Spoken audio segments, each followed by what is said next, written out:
ఉగ్రమూకలను పెంచి పోషిస్తున్న పాకిస్తాన్ దుస్సాహసానికి ఒడిగట్టింది. రెచ్చగొట్టే ధోరణిని మళ్లీ ప్రదర్శించింది. గురువారం రాత్రి క్షిపణులు, ఆత్మాహుతి డ్రోన్లు, యుద్ధ విమానాలను మన దేశంపైకి ప్రయోగించింది. సరిహద్దు రాష్ట్రాలైన జమ్మూ కాశ్మీర్, రాజస్థాన్, పంజాబ్లపైకి వాటిని ముదిరింది. జమ్మూ విమానాశ్రయంతో పాటు సరిహద్దుల్లోని పలు సైనిక కేంద్రాలను లక్ష్యంగా చేసుకుంది.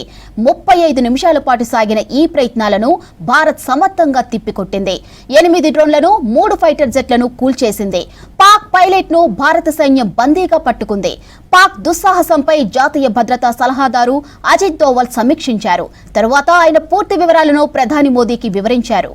పాక్ దాడి తరువాత ఫైసలాబాద్, సర్గోదాల్లోని ఆ దేశ రక్షణ వ్యవస్థలను భారత్ ధ్వంసం చేసింది. వాస్తవానికి బుధవారం రాత్రి నుంచి దాడులకు ప్రయత్నిస్తున్న పాకిస్తాన్ క్షిపణులు, డ్రోన్లతో దాడి చేయడానికి 15 లక్ష్యాలను ఎంచుకుంది. దీన్ని ముందుగానే పసిగట్టిన భారత్ ఇంటిగ్రేటెడ్ కౌంటర్ మానవరహిత ఎయిర్ క్రాఫ్ట్ వ్యవస్థ, గ్రిడ్ అండ్ ఎయిర్ డిఫెన్స్ వ్యవస్థలతో విజయవంతంగా అడ్డుకుంది.